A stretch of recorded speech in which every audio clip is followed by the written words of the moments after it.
My guest today is an introvert, and though that might not feel significant until you hear him communicate, you'll see that he defies many of our preconceived notions about introverts. In fact, he's dedicated his career to going places that introverts wouldn't normally go. Matthew Pollard is a speaker, author, and coach who believes that introverts have an edge in life, and he's dedicated his work to helping them, or really should I say us, find and use that edge. I had a lot of fun with Matthew. He's a really dynamic communicator. We just had a great conversation. So let's just go ahead and get right into it. I'm Dan Cumberland, and this is the Meaning Movement Podcast. It's a show about work worth doing. If you're looking to level up your life, your income, your career, you're in the right place. Today with guest Matthew Pollard. Stay with us.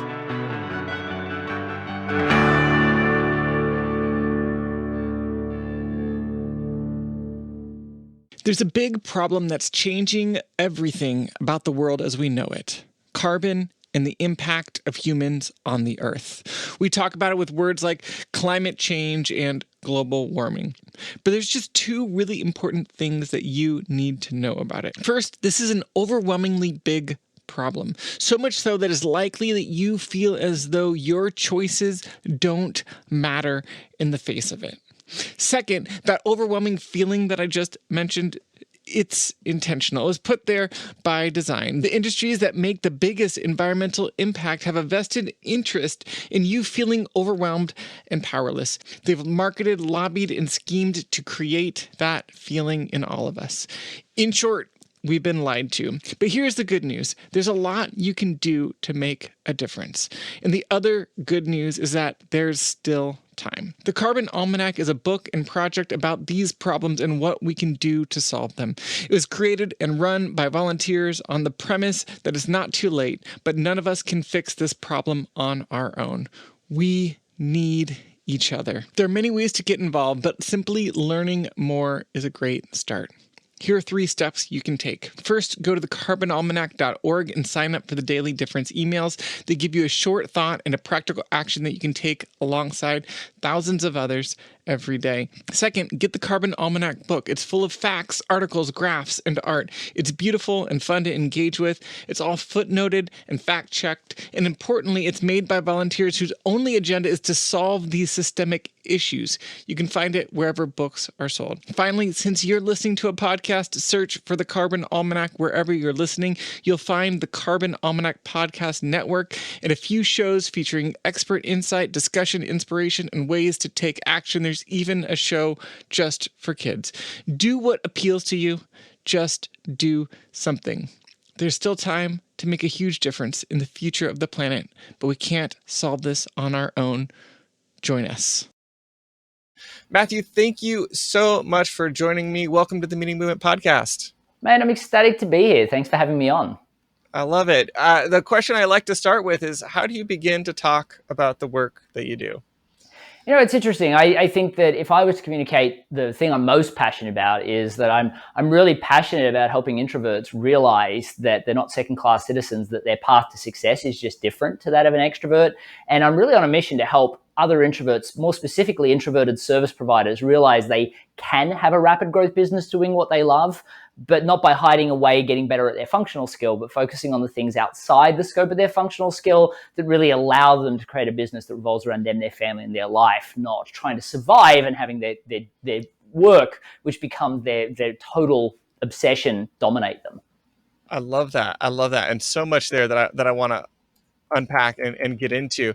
But before we do, just to rewind, like, tell me about your story. Like, how did you get to, I want to say, so, you with entrepreneur, you are an entrepreneur. We'll talk about that. But like you always ask, I usually ask something like, did you always think of yourself as an entrepreneur? So did you always think of yourself as an introvert, right? Like, that's kind of the parallel question here. So it's not. Well, I think the answer for both is no. So, yeah. I always knew there was something different. I was very, an inward in my thinking, and there was just, I wasn't as quick as everyone else on my feet. I think, I'd see people tell jokes, and I didn't even get them until the moment had passed, or people would ask me questions, and the moment had not just passed, but it was like yesterday, before I realized what it was that I was going to say. And the truth is that while that sounds like a disadvantage, it was in retrospect, it was a huge advantage because I'm very reflective, and with some planning and some preparation, which introverts are great at, the skill sets that we think we're terrible at, we're actually amazing at. As a matter of fact, I think introverts can outsell, out-network, out-lead, be the visionary in the business that everybody wishes they could be, because it's actually more of a methodical process than it is a winged process like extroverts tend to focus on. And that's not to say that extroverts can't do those things well, but they tend not to follow process and systems.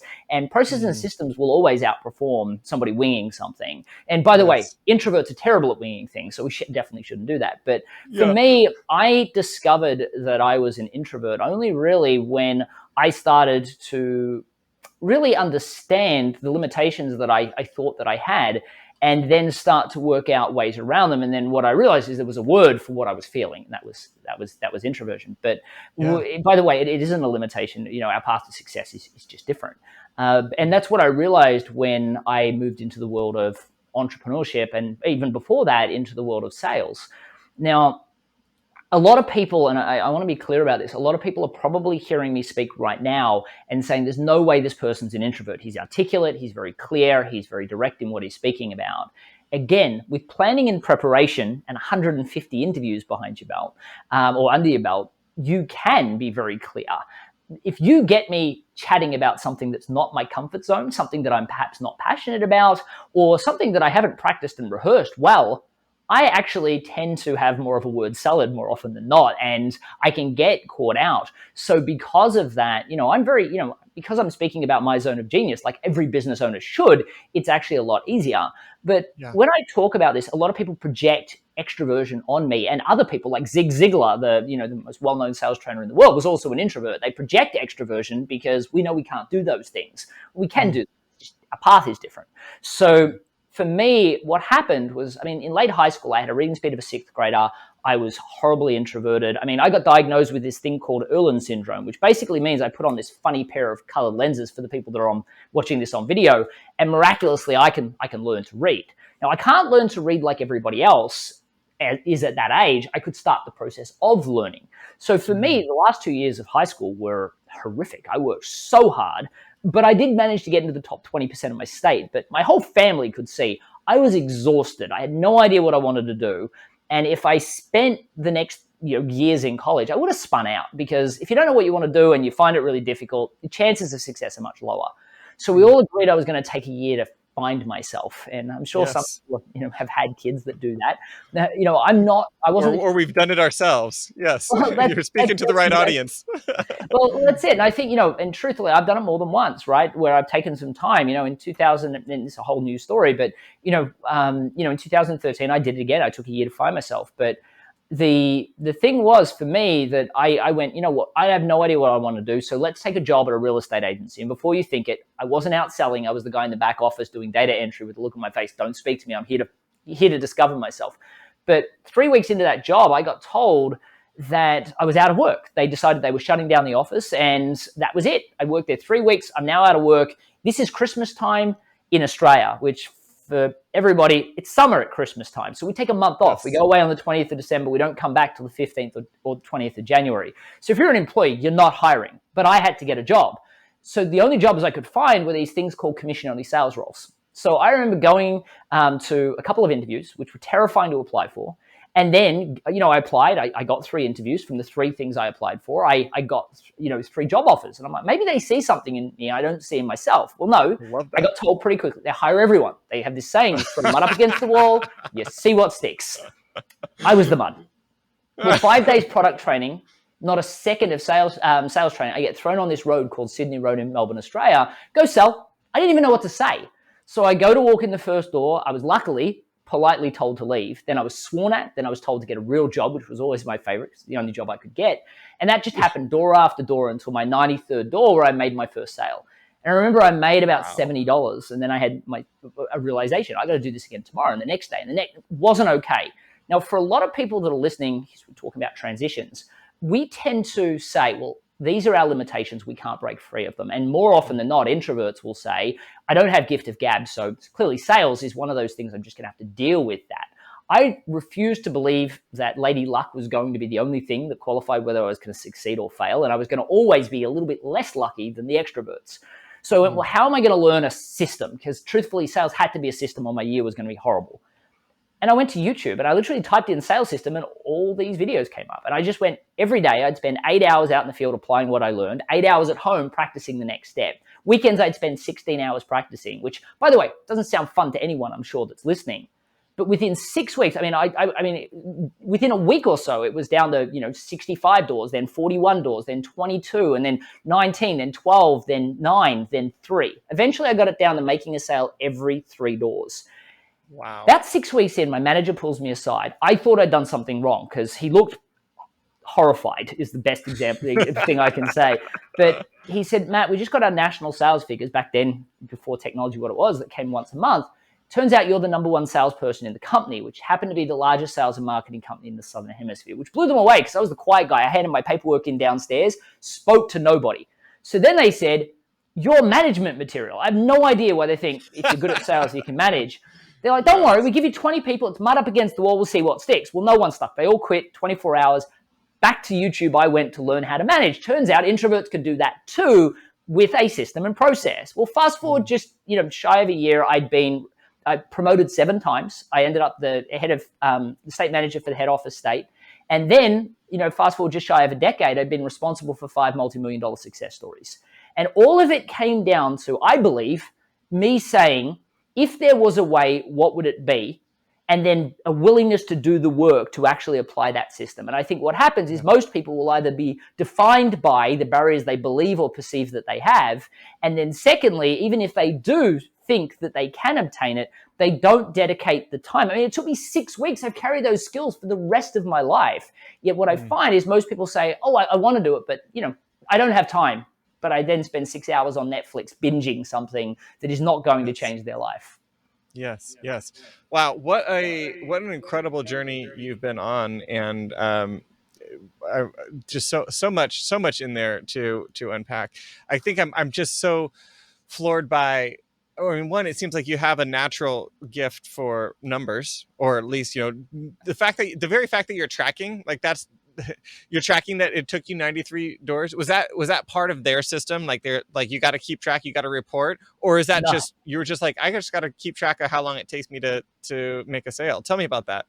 Well, so for me, I think one of my natural competencies was reflection. I think a lot of introverts reflect. And I think what I noticed is, and I'm pretty sure that if I had have asked if my team managers, I mean, by the way, my first day was out, with someone was my manager saying, this is not a real job and you won't make any money out of this. So I didn't get a lot of support from leadership, but I'm pretty sure they wouldn't have told me to write down how many rejections, because if I had done that, then I would have been writing down how painful it was. And, Yes. I mean, literally only me and one other person came back out of my training group of 20 for the second day. Right? That person didn't last a week. I was the only one that stayed. So this sausage factory of just producing people that are desperate they may get one sale in that week and then paying them very little. And that's how they made their money, right? So I didn't get a lot of support. But what I realized is once I got to about the 4th door or 5th door, that yes, the rejection was painful, but I wasn't going to learn anything unless I reflected on what had happened. Yep. And at the 5th door, I was starting to forget what had happened in the first, because every rejection was painful and they all started to blend together. So I started to write down what it was that caused them to push back, at what point they pushed me back, and then what was going on in my head at the time, and then what words I was saying at the time. And what I realized is I was saying something different on every door because I was hoping to transform. And you can't learn that way, right? You can't say something different every single door and then expect the result to be different on door 27, because it might have just been luck. It may have just worked for that person. So I think the pure act of reflection, and I think that this is tough for introverts when you're thinking about things like networking or sales, because let's face it, rejection feels uncomfortable to us, and we think we have to behave like extroverts, which is also, firstly, not true, but secondly, much more painful, because we go home and criticize ourselves because we were behaving almost incongruently with who we are as people. So for me, I think that by writing it down and realizing that the only way I could improve was by saying the exact same thing every time. Even if it wasn't the best it could be, gave me the opportunity to make it better over time. Made me feel in control. And I think even more than that, it stopped making it about me, because rejection became about the words I'd written on the page as opposed to me and my personality. I was running a process, which was liberating. It stopped feeling like it was part of me. And even in all my books, from sales to my new book on networking, I think that's the biggest thing that people realize. And you don't need to buy my books to realize that, right? As soon as you realize that it's not about you, it's about the words that you're saying in the process, it becomes external. And you can almost play scientist, which introverts, very analytical, very reflective. You can say, well, let's tinker with this thing today, or let's tinker with this thing today. That comes down to managing teams, comes down to, being that visionary leader. It comes down to podcast interviewing, by the way. I follow a similar regimented process that, of course, I have no control over the questions that you're asking, but I do have control over the way I answer them and gravitating them back to my stories and making them relevant, because introverts are amazing at empathy, to the ideal audience that I believe that I'm speaking to. I love that. That is so great. Now tell me, I just want to kind of clarify a few bits of your process. What were you selling at that time, in that first role?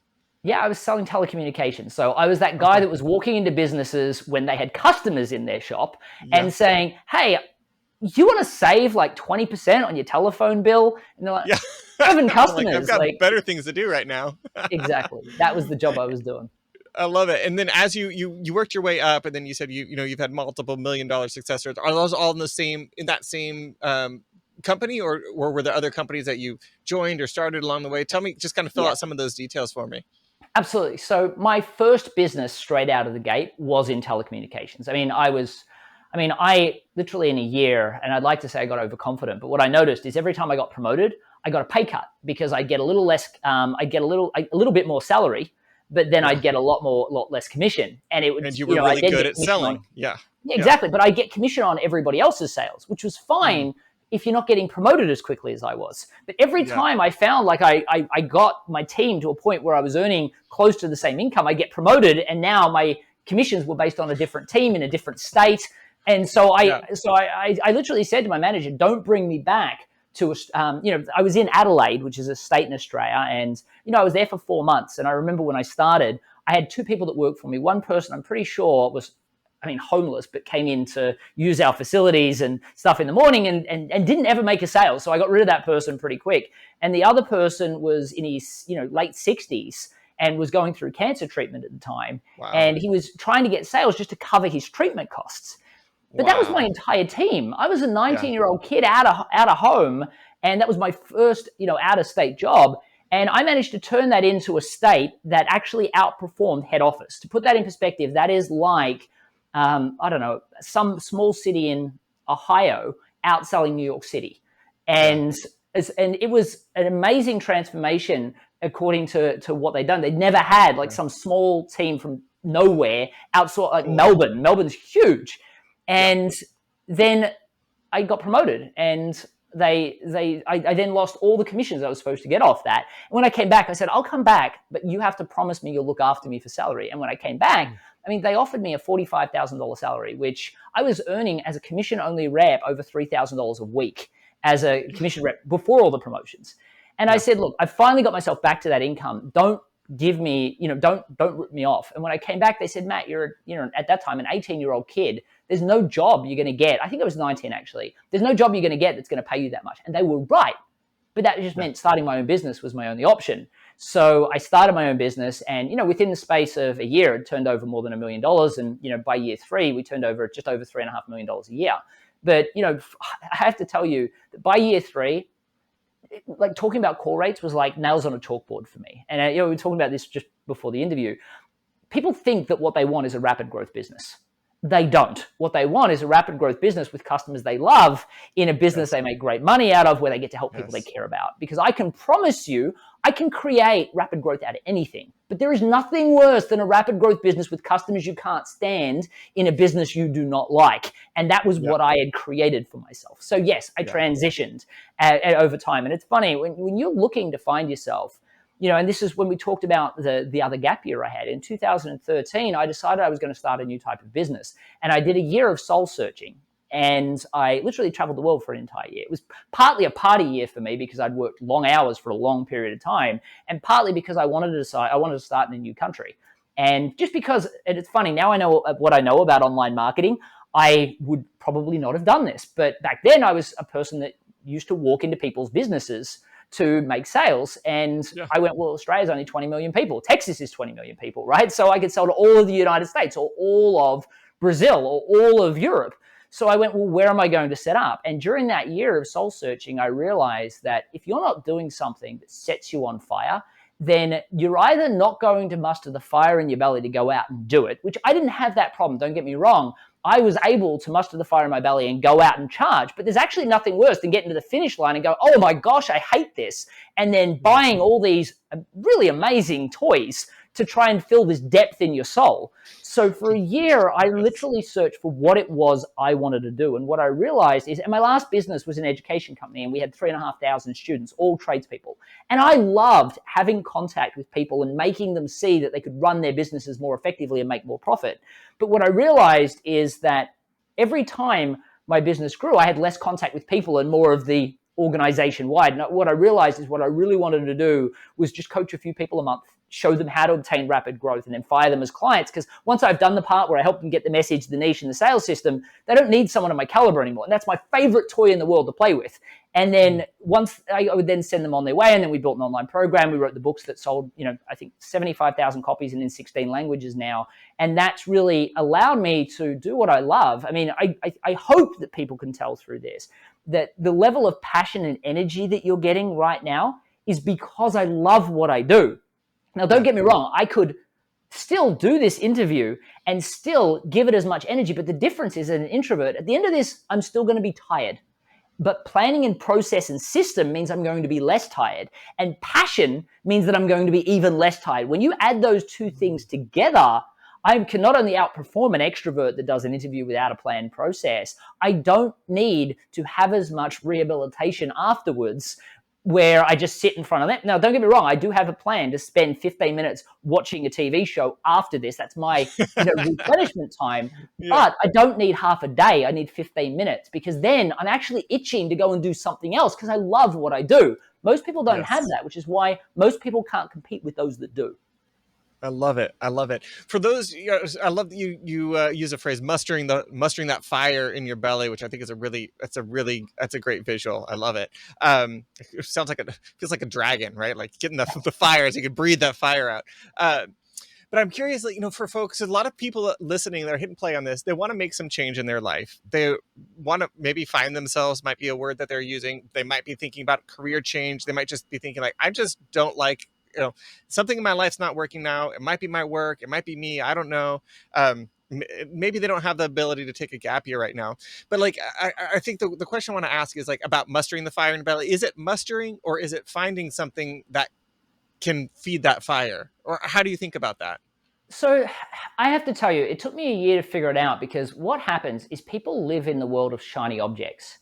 And what I learned in that year is you can actually find the answer in 10 minutes or maybe a good weekend. But the problem is, and especially when, I'd done well in my home country of Australia, which means that every time I thought, what is it I wanted to do? Somebody always had an idea for what I should do. And they always wanted to talk to me about it, which means I couldn't go anywhere without getting a suggestion of what my next business should be. And following the money, well, the truth is you can make better money doing what you love.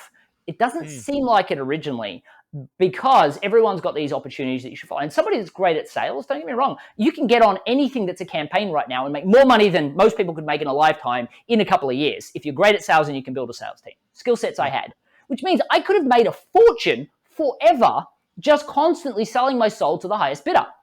But you get over that, right? And don't get me wrong, you could say, well, once you've got enough money, you don't need to. But there's never such a thing when you're really unhappy selling things that you don't like. There's always a requirement for more money.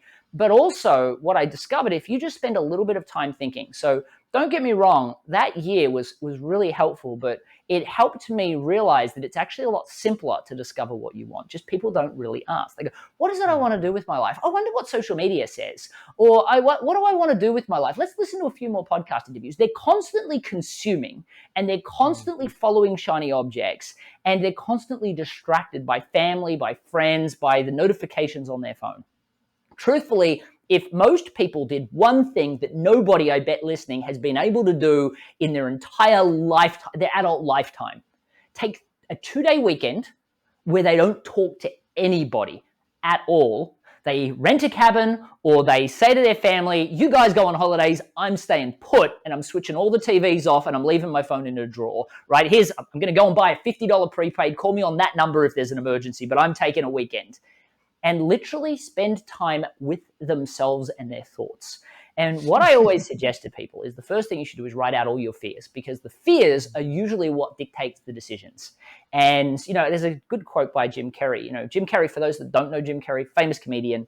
And he said, he did this quote at a college address. And he said, there was a lot of people, he said, my father was a really funny man. He could have been a famous comedian, but he made the decision to make the safe choice. He became an accountant instead. He made the practical decision. By the way, introverts are very practical and logical thinkers, right? So he said that, I learned a great deal from my father, but here's the backstory. His father actually got laid off in the later years and they couldn't afford to survive. Like, Jim Carrey was a janitor at his own high school just to help cover the bills. If you can imagine how horrific that would have been for a teenager. He said, I learned a great deal from my father, but the most important lesson was you can fail at what you don't want. So why not take a chance at what you love? Well, the answer is 2 reasons. One is most people don't even spend time thinking about what they love. They keep following the media that tells them what they should love.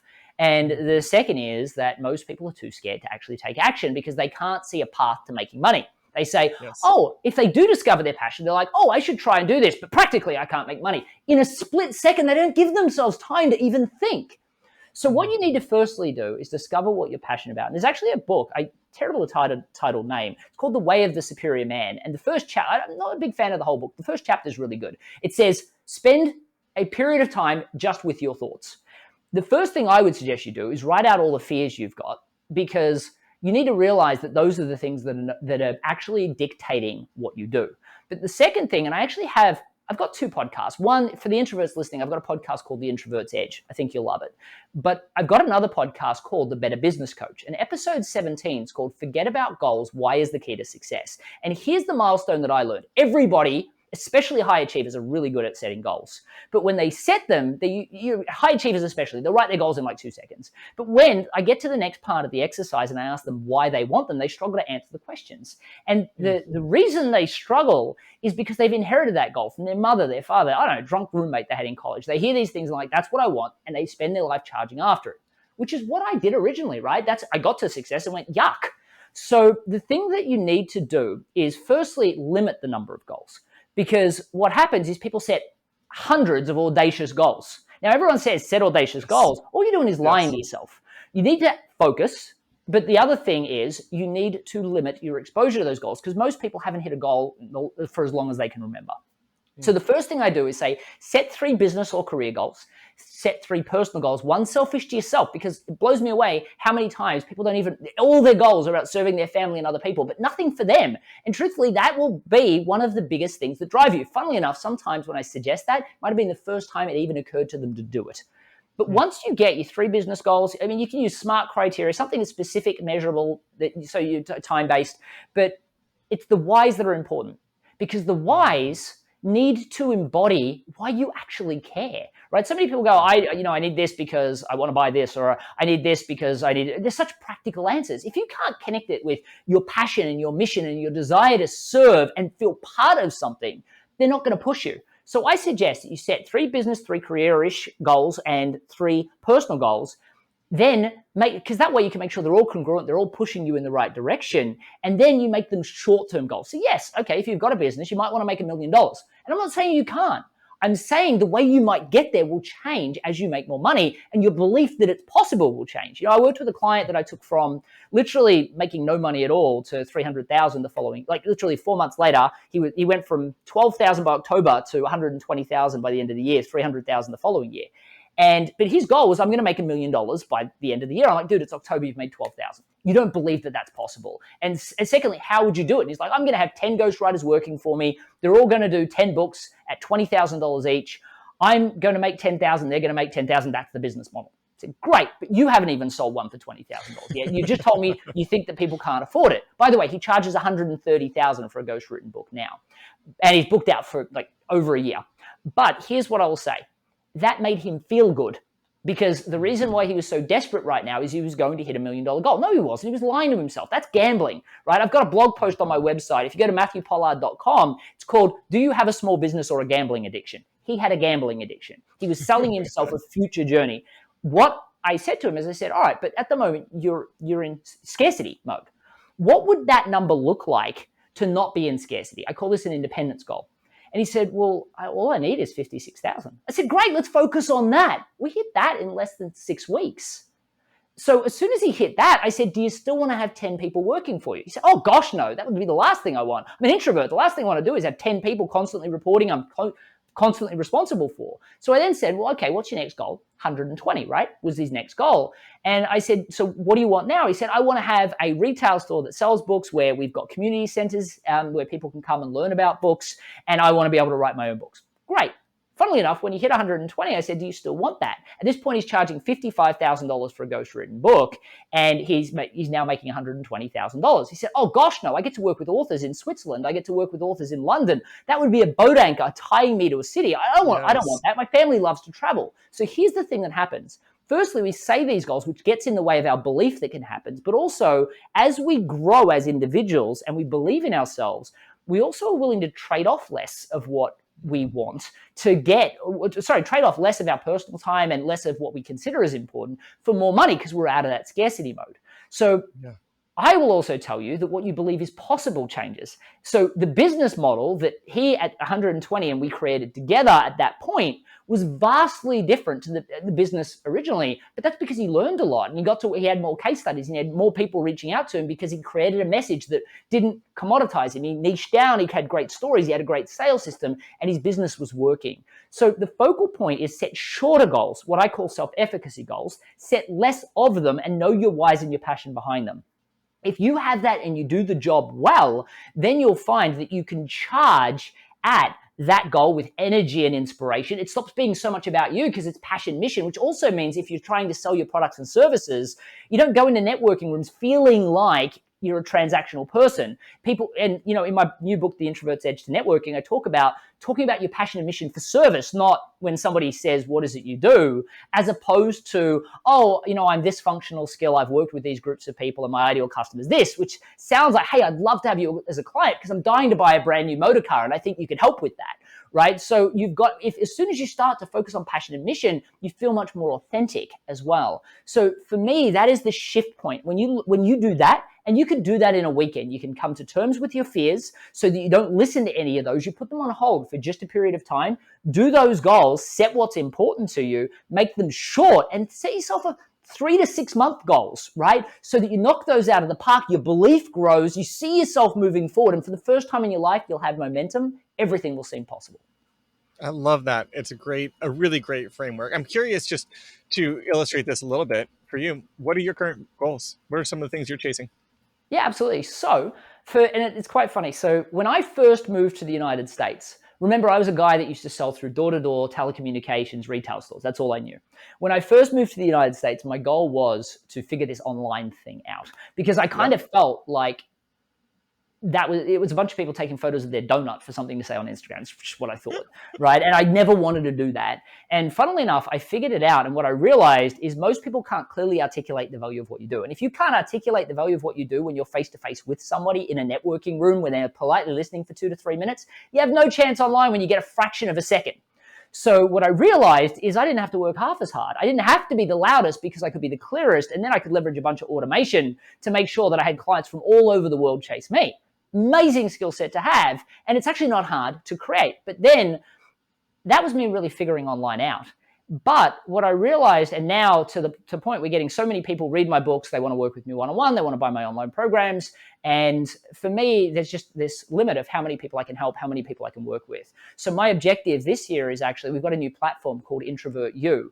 And it's actually now me showcasing other introverted talent. So we're showcasing other experts in the introverted space. And my favorites, other people that are industry titans that just so happen to be introverted, right? I call them the secret introverted titans. So we have this platform now that's creating, where we're creating all these micro courses, 5 to 10 minute videos that are, 5 to 10 videos that are all 5 to 10 minutes long, where an introvert can learn one specific thing today and apply it tomorrow and know that it's an introvert telling them. Because I'm not the only person that is an expert on networking. I mean, Ivan Meisner, the founder of BNI, is also an introvert, and he's written books on networking. I just wrote the word introvert on the cover so they know that it's for them, because we're so used to seeing a book and going, I can't do that because that person's an extrovert and I'm an introvert.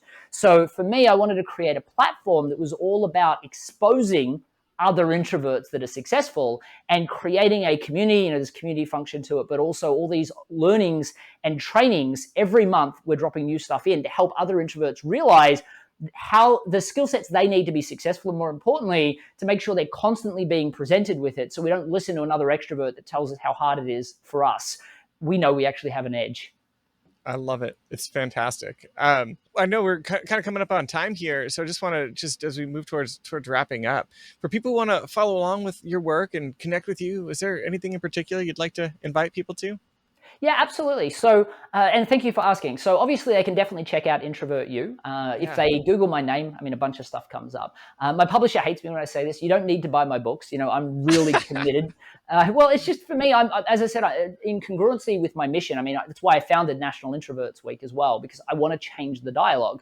And for me, you can read the first chapter of my networking book and that'll change the dialogue for you, because you'll realize that the way everybody else is doing networking that you think you have to copy but can't stand is actually a horrible way to network. And if you follow a more methodical process, you'll develop much better relationships that'll last the test of time. And you'll also realize that the most unimportant people in a networking room are people that want to work with you. Your key out of the networking room is what I call momentum partnerships and champion relationships that can bring your work to a different level and can introduce you a whole different demographic of client base. So in the introverts, if you go to the introvertsedge-to-networking.com, you'll be able to download the first chapter of that book. And by the way, we're actually piloting something at the moment. I've actually not said this out loud yet, but by the time this comes out, this will be available. If you do want to buy a copy of the book, we're actually we've just pre-ordered 1,000 copies of this book, and we're actually going to give them away for free. People can just pay the shipping. So if you go to networkingbookforintroverts.com, you can actually buy the book. I covered the complete cost of the book. You've just got to pay the shipping and handling. But start with the free chapter. Go to the Introvert's Edge to Networking and do that. Again, the sales book, if you want to check that out, go to theintrovertsedge.com. The first chapter will help you realize why introverts make the best salespeople. And on top of that, it will then give you a 7-step process. And I joke about this, but so many people have been able to do this. And they've sent me messages saying, I didn't buy your book, but it's because the first chapter works so well. And it was literally that they grabbed the 7 steps. I know this sounds ridiculous, but they grabbed the 7 steps, they look at what they currently say, and they try and fit it into those 7 steps. And they quickly realize that there's some things out of order and there's some things that don't fit. Well, the things that don't fit, you shouldn't be saying to a customer, so throw that out. Then you'll realize there's some gaping holes, and that's usually around telling great stories and asking the right questions, not just questions, the right questions. So if you reorder your sales process, you then fill in those gaps, you'll easily double your sales in the next 60 days. So again, I would recommend you check out theintrovertsedge.com and you can download the first chapter there. And if you're in business, just apply what you learn in that free chapter and you'll have an amazing success in your business. I love it. This has been so fun. Thank you so much for coming on, Matthew. It's really great to connect with you. It was my pleasure. Thank you for having me. Thank you so much, Matthew, and thank you, listeners and viewers, for tuning in. You can find links to Matthew's work in our show notes at themeaningmovement.com/Matthew. That's spelled MATTHE Hit that subscribe button wherever you are listening or watching. If you're on iTunes, hit that like button as well, and leave us a rating or review wherever you're listening. That's how people like you find this show. Every week, I'm sending out free content via our newsletter to help you level up your life, your income, your career, to help you feel more in control of the outcomes of the things that you're pursuing. So if you're not on that email list, get on that email list. It's at themeaningmovement.com. You'll find boxes all over the site where you can put in your email address. Thank you so much. We'll be back in just a couple of days. Our music is by Tom Roram. Our artwork is by Eleazar Ruiz. We'll see you soon.